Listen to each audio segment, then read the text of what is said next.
এই লোকটি সিগারেট খেয়ে তার অবশিষ্ট অংশ মাটিতে ফেলে দেয়। তখন তাকে মারার জন্য উপর থেকে একজন ভারী ফুলের টব নিচে ছুঁড়ে ফেলে, কিন্তু সিগারেটের বাট ফেলতে একজন মহিলা তাকে গোপনে দেখে ফেলেছিল।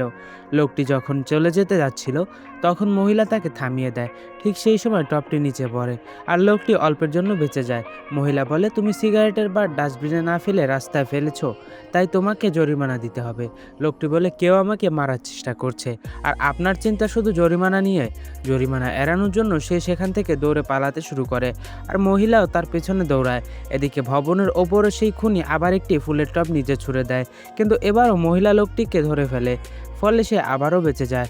শেষ পর্যন্ত তাকে জরিমানাটা দিতেই হয়। এরপর দুই খুনি নিজেদের মধ্যে আলোচনা করে যে কাউকে হত্যা করলে 7 বছরের সাজা হয়, আর মদ্যপ অবস্থায় গাড়ি চালালে 3 বছরের সাজা হয়। তাই তারা কম সাজা পাওয়ার জন্য মদ্যপ অবস্থায় গাড়ি চালানোর পরিকল্পনা বেছে নেয় এবং সেই লোকটিকে গাড়ি চাপা দেওয়ার উদ্দেশ্যে এগিয়ে যায়।